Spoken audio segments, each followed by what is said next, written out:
আসসালামু আলাইকুম, it's me your favourite one Kazi Shahan. আজকে আমি আবার আপনার সামনে একটি নতুন ভিডিও নিয়ে চলে আসলাম।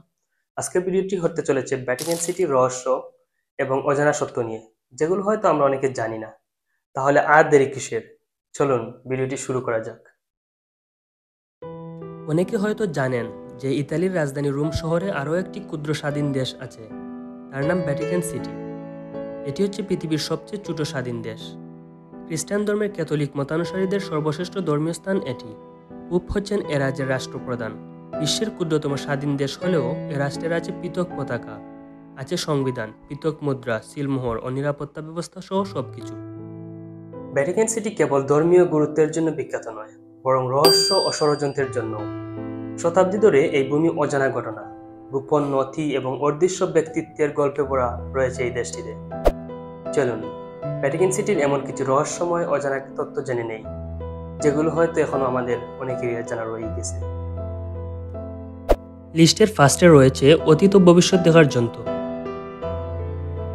শোনা যায় ভ্যাটিকান সিটির পোপের গির্জার গোপন কুঠুরিতে আছে হাজার হাজার বছরের পুরনো টাইম ভিউয়ার, যা দিয়ে অতীত, বর্তমান ও ভবিষ্যৎ দেখা থাকেন ফাদাররা।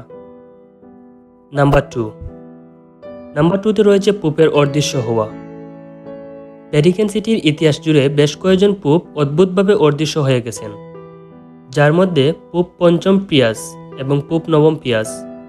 তাদের নিখোঁজের পেছনে কী কারণ ছিল তা এখনও জানা যায়নি। পরবর্তীতে রয়েছে নেপোলিয়নের ভবিষ্যদ্বাণী। অনেকের মতে নেপোলিয়ন ভ্যাটিকান সিটিতে আক্রমণের সময় একটি ভবিষ্যদ্বাণী শুনেছিলেন। যদি সে ভ্যাটিকান সিটি আক্রমণ করে তাহলে তিনি বিশ্বের শেষ দেখতে পাবেন। কিছুদিন পর তিনি পরাজিত হন এবং নির্বাসিত হয়ে যান। লিস্টের 4-এ আছে শয়তানের হাত।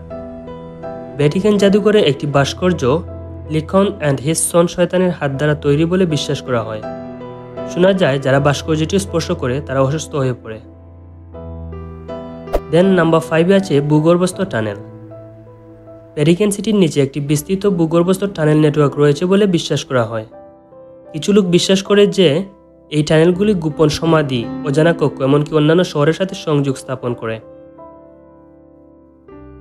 পরবর্তীতে রয়েছে ভ্যাটিকান আর্কাইভ। বলা হয়ে থাকে ভ্যাটিকান সিটিতে গোপন ভ্যাটিকান আর্কাইভ রয়েছে। এই আর্কাইভতে ধর্মীয় ইতিহাসের কিছু গুরুত্বপূর্ণ নথি রয়েছে, যা জনসাধারণের জন্য অ্যাক্সেসযোগ্য নয়। এখানে এমনও নথি রয়েছে যা খ্রিস্টান ধর্মের মূল ভিত্তিক চ্যালেঞ্জ করতে পারে। সর্বশেষ রয়েছে সুইচ আর্মি। ভ্যাটিকান সিটিতে পোপের নিরাপত্তার জন্য আছে 135 সেনা সদস্য রয়েছে। এরা সবাই সুইজারল্যান্ডের। তাদেরকে পটেনশিয়াল সুইচ আর্মি বলা হয়। 19 থেকে 30 বছর বয়স্ক এই সেনা সদস্যরা কেউ বিয়ে করে না। পোপের খেদমতেরা জীবন উৎসর্গ করেছে। কিন্তু ইতালির রাজধানী রোমে ভ্যাটিকান সিটি নামে স্বাধীন এই রাষ্ট্র থাকলেও কেন এই নিরাপত্তারক্ষীরা সুইচ, তা এক রহস্য। এই রহস্যগুলোর ব্যাপারে জানতে চাওয়া হলে ভ্যাটিকান সিটি কর্তৃপক্ষ এই দাবিগুলো বেশিরভাগই অস্বীকার করেছে। তবুও রহস্যগুলি ভ্যাটিকান সিটিকে আরও রহস্যময় করে তোলে এবং মানুষের কল্পনা শক্তিকে আরও অনেক উদ্দীপিত করে তোলে। সো আজকের ওই ফ্যাক্ট ভিডিওটি জেনে আপনাদের কাছে কেমন লাগলো তা অবশ্যই কমেন্ট সেকশনে লিখে ফেলবেন। আর এরকম ইন্টারেস্টিং ফ্যাক্ট ভিডিও দেখতে চাইলে অবশ্যই সাবস্ক্রাইব অ্যান্ড ফলো বাটনটি প্রেস করে রাখবেন, কারণ পরবর্তীতে কোনো ভিডিও যদি আপলোড করি তাহলে সাথে সাথেই আপনারা নোটিফিকেশন পেয়ে যাবেন। So subscribe to my YouTube channel as well, follow my page. So আজকের জন্য তাহলে এখানে বিদায় নিচ্ছি। আসসালামু আলাইকুম।